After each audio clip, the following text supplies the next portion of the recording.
గ్యానో tooth paste. ఇది Vestige వారి అద్భుతమైన టూత్ పేస్ట్ అని చెప్పవచ్చు. దీనిని గ్యానోడర్మా అనే పుట్టగొడుగు నుండి తయారు చేస్తారు. ఈ పుట్టగొడుగులు ఎక్కువగా మెడిసిన్ లో ఉపయోగిస్తారు. ఈ పేస్ట్ వాడడం వల్ల నోటి దుర్వాసనను పోగొడుతుంది, నోటికి ఇన్ఫెక్షన్ రానియకుండా కాపాడుతుంది, ఇంకా దంతాలను కూడా తెల్లగా మెరిసేలా చేస్తుంది. ఇది శక్తివంతమైన రెడ్ మష్రూమ్ నుంచి తయారు చేస్తారు. ఇది నోటిలోని బ్యాక్టీరియాని అరికట్టి క్యాన్సర్ కణాలను కూడా చంపివేస్తుంది.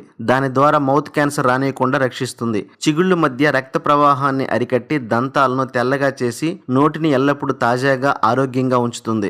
ఈ గ్యానో టూత్ పేస్ట్ ను ఒకసారి వాడిన వారు దాని రిజల్ట్ ను పొంది మరలా వాడతారు. ముఖ్యంగా పిల్లలకు, డయాబెటీస్ ఉన్న వారికి అద్భుతంగా పనిచేస్తుంది. పిప్పి పళ్ళు ఉన్న వారికి కూడా చాలా బాగా ఉపయోగపడుతుంది. పళ్ళు తీపులతో ఇబ్బంది పడుతున్న వారికి చక్కగా ఉపయోగపడుతుంది. దీని యొక్క ప్రభావము 1 లేదా 2 నెలల్లోనే మంచి రిజల్ట్ ను పొందుతారు. ఇది థ్రోట్ క్యాన్సర్ రానియకుండా కూడా చేస్తుంది. ఖచ్చితంగా ప్రతి